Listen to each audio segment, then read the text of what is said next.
tai wanakusanyika pamoja.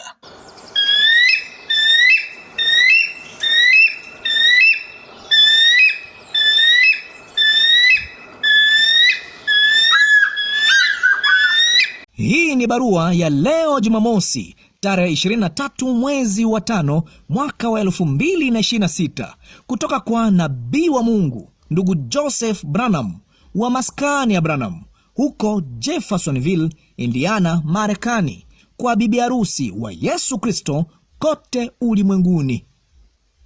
Wapendwa, tai wanaokusanyika.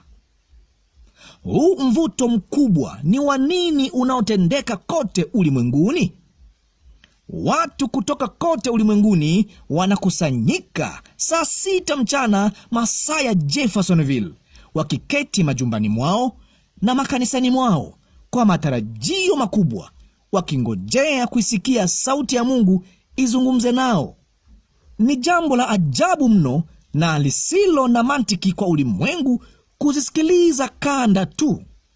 Wao wanasema sisi tunaweza kuzisikia kanda wakati wowote. Hakuna lolote kusikiliza kwa wakati mmoja.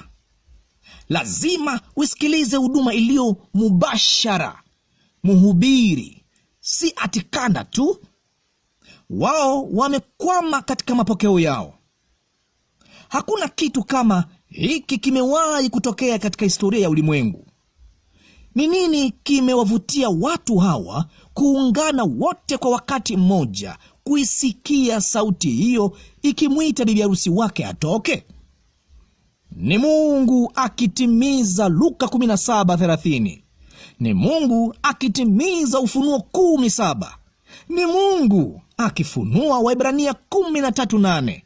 Melkizedeki katika mwili wa mwanadamu, kama vile alivyofanya kwa Ibrahimu. Wanasubiri na kujiuliza, hivi yeye atasema nini? Nini kitatokea wakati yeye atakapoanza kunena? Wao wanataka kuwa pale kwenye mawasiliano ya simu ili kupata chochote kile yeye asemacho. Wanataka kukisikia wote kwa wakati mmoja, pamoja na bibi harusi kote ulimwenguni, kwa maana wanaamini yeye ndiye sauti ambayo Mungu aliichagua kuwa sauti yake, kumwita atoke na kumwongoza bibi harusi wake. Ingawa wako umbali wa masaa mengi, bali wao wote wako pamoja kama jamii moja, wameunganishwa, wakisikiliza sauti hiyo ikizungumza nao kutokea kanisa lao la nyumbani. Wamekaa katika uwepo wa mwana, wakiivishwa na kungojea kuja kwa Masihi. Mioyo yao inaenda mbio. Roho Mtakatifu anawafunulia wao kile kinachotendeka. Mungu amesubiri kufikia leo hii kulidhihirisha neno lake na kumkusanya bibi harusi wake. Linatendeka, nao ni sehemu ya hilo. Uhalisia wa kile kinachotendeka unaingia mioyoni mwao. Wamesoma kulihusu hilo katika maandiko kwa karne nyingi, bali sasa hivi ni uhalisia. Ufunuo wa neno unadhihirishwa kupitia wao. Unabii wa nabii unatimizwa. Wakati wanapoketi chini ya upako huo mkuu wa sauti yake yenye nguvu, yeye anawatangazia wajiandae, kwa maana usiku wa leo atawaombea kila mmoja wao. Yeye anatuambia wakati anapoanza kuomba, wawekeeni mikono walio wagonjwa, kwa maana uwepo wa Mungu aliye kila mahali uko kila mahali pamoja nao.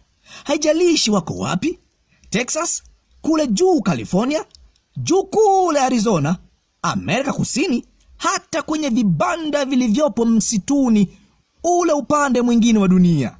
Mahali popote pale wanaposikiliza hewani kwa simu, wawekeane mikono tunapoanza kuomba, na Mungu atamponya kila mmoja wao, ikiwa wanaamini, kwa maana ni Bwana asema hivi. Wao sasa wanaelewa kwamba kupitia kila kizazi na kila nabii ambaye alikuwako au ambaye angekuwako. Kutakuweko na kiasi fulani cha watu ambao wamechaguliwa tangu asili kuusikia ujumbe huo, nao wataufuata. Hao hawatajali umati wa watu.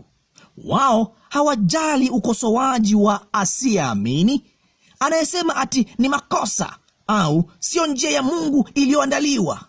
Wao hawabishani nao. Wana wajibu mmoja wanaopaswa kufanya. Huo ni kuamini na kupata kila sehemu yake wawezayo. Waingize ndani kama Mariamu aliyeketi miguuni pa Yesu. Wao hawaonei haya. Wanajivunia kusema wao ni kijana wa kanda au binti wa kanda anayebonyeza play. Sauti hiyo tayari imekwisha kuwaonya wao kwamba kutakuwako na watiwa mafuta katika wakati wa mwisho ambao watakuwa na upako mkubwa. Roho Mtakatifu watamnukuu nabii na ujumbe wa saa hii. Wanadai kuwa waaminio, bali ni watiwa mafuta wa uongo. Wao wangefanana sana na upako halisi kiasi kwamba ingewadanganya kama yamkini walio wateule. Bali wao wanajua hawawezi kudanganywa, kwa maana wao ni neno. Wao ndio bibi harusi wa kweli aliyedumu na sauti ya Mungu. Sauti hiyo inawatangazia kwamba katika siku hii haitakuwa limau au balungi. Hiyo ingekuwa rahisi kutofautisha, lakini itakuwa tanjelo, nusu limau, nusu chungwa, uzao uliochanganyikana. Itaonekana kabisa kama chungwa, lakini haitakuwa, kwa maana tawi hilo jipya litakuwa 100% kama lile la asili. Wao watadumu na neno hilo la asili la sauti. Hawatabahatisha.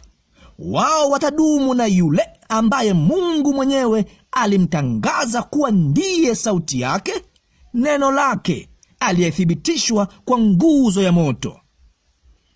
Ni nini kinachotendeka?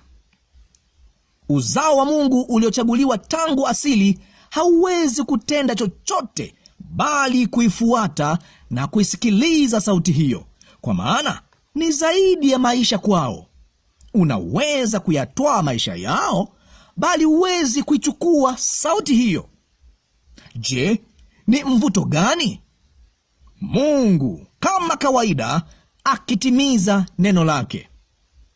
Njoo uungane nasi na uwe sehemu ya unabii wa nabii unaotimizwa Jumapili hii saa 6 mchana masaa ya Jeffersonville, ni saa 1 jioni Afrika Mashariki, tunapoyasikia maandiko yakidhihirishwa. Ndugu Joseph Branham. Ujumbe 65-0725A. Nini kinachovutia kule mlimani? Maandiko. Mathayo Mtakatifu sura ya 21 mstari wa 1 hadi wa 4. Zekaria sura ya 9 mstari wa 9. Zekaria sura ya 14 mstari wa 4 hadi wa 9. Isaya sura ya 29 mstari wa 6. Ufunuo sura ya 16 mstari wa 9. Malaki sura ya 3 mstari wa 1. Malaki sura ya 4 yote. Yohana Mtakatifu sura ya 14 mstari wa 12. Yohana Mtakatifu sura ya 15 mstari wa 1 hadi wa 8. Luka Mtakatifu sura ya 17 mstari wa 22 hadi wa 30.